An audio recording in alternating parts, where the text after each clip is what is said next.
Lucia Kickham. I'm a contemporary dancer. I'm a performer, a maker, and a teacher.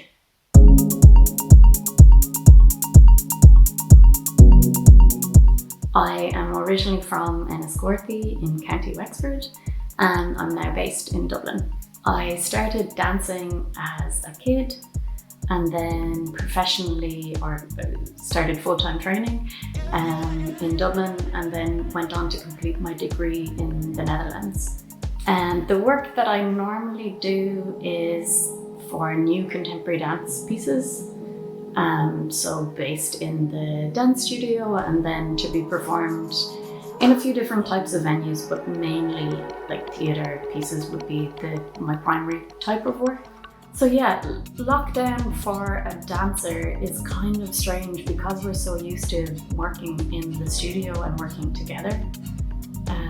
Like the idea of not being able to hug people or touch people is so counter to what we do all the time. Of course, you can do solo moving in your kitchen, and I would definitely recommend doing that. Initially, when lockdown started, I had just come back from Brussels. I had been doing some dance training there, and I was really enthusiastic. I couldn't wait to get back into the studio. I had loads more things to share, and then that didn't happen. Lockdown happened. The material and practice that I have for teaching is there's a lot of floor work to it. It's really expansive and energetic, and it's very much about the group moving together. It's based on a technique called flying low, and passing through is the related technique. And yeah, there's the connection with the people that you're dancing with is really important for it. It's very dynamic. I kind of felt like there's no way that I can share this type of work online. And I was kind of overloaded with how many classes and how much sharing there was. The pressure to produce and to contribute to that online platform felt very high at the beginning. So yeah, I guess I kind of resisted it a bit. And gradually now, as we're a number of weeks in, I have started to take online classes and share practices with other dance artists. And it can work better than I expected. It's not the same, and it's not like, it's an okay alternative, but at the same time, if you want to teach people placement and alignment, it's very difficult to give that kind of feedback and get a full 3D body. I absolutely miss touch. But just sharing the space with other people. Like, I think we all get a bit of Zoom fatigue when everything is a bit flattened, and I just miss having that 3D interaction and communication there.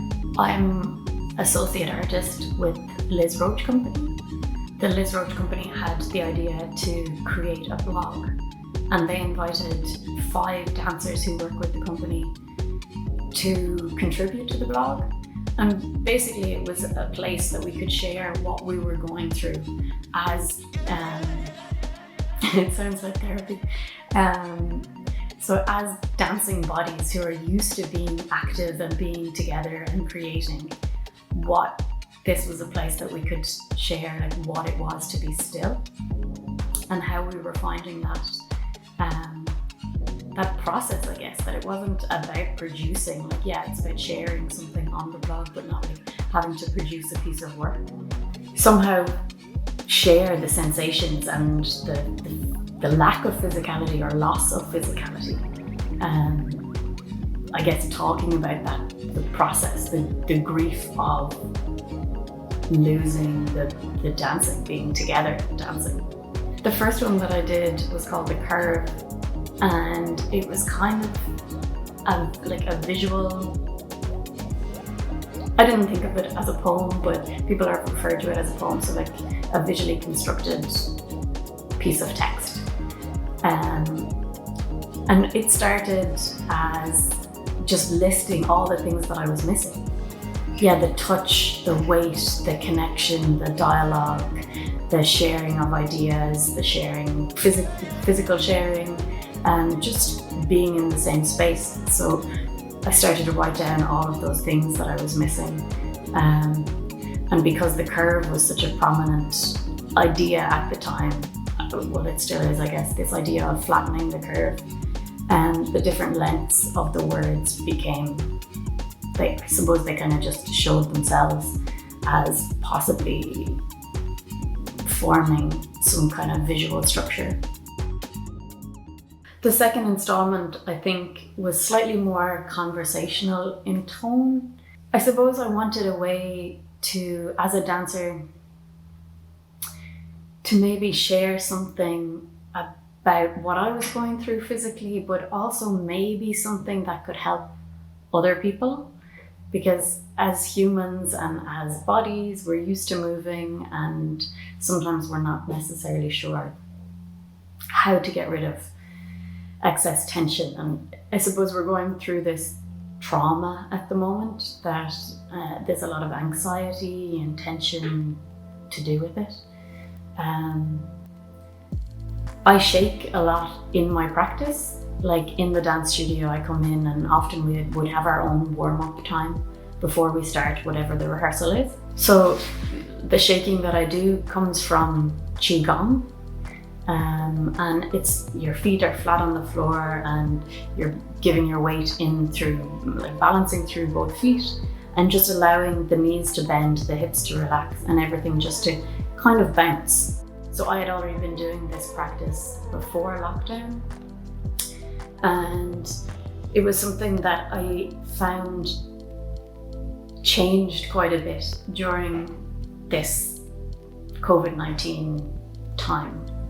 My body was already in this kind of tight and tense state, and when I tried to start bouncing, a lot of the time my body would resist, and I would have to start more gently or more slowly, and just trying to figure out how can I let things flow, or how can I find the pathways or the patterns or the relaxation. And yeah, it's about fight or flight, like that instinct that we naturally have. Like animals, you can see that they shake to dispel like excess energy, and we have that as well, but sometimes we end up just holding it. And I was curious to share or to learn more about how we can also calm the body. We feel anxious, but we feel anxious in our heads, and we also feel anxious in our bodies, and it's the connection between the two, and trying to kind of break that down. And for me, having a shaking practice has really helped with that. That you come to it, it's a bit like mindfulness. You come to it as a practice that is different every day, and your body's different and you feel different, and there's so many millions of emotions, and one thing can trip you into another state. So the shaking is just a time out that you can just kind of reset and try and rebalance things. I've kind of been beating myself up about not producing. Like, it's difficult, this idea of, like, be productive.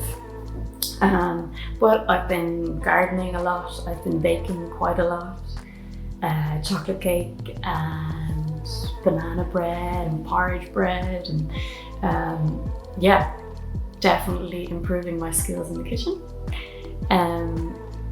Yeah, and I guess as well, just trying to keep on top of planning, like it took a few weeks to get to that point of, okay, we can look forward in that as well. Like, I've been doing some applications and trying to plan forward and having all the different contingencies of ifs and whens. But yeah, planning ahead and moving on. But actually seeing other people and doing the same activity as them, or even if you can't see them, there's the collective, the power of the collective and the community is really strong. And I think that's one of the fantastic things that has come from this period, that we will have an element of positivity and a momentum forward. allowing ourselves to rest, we will gather momentum and gain momentum going forward. I'm kind of excited about what's going to come next from everybody. Art is going to burst, be great.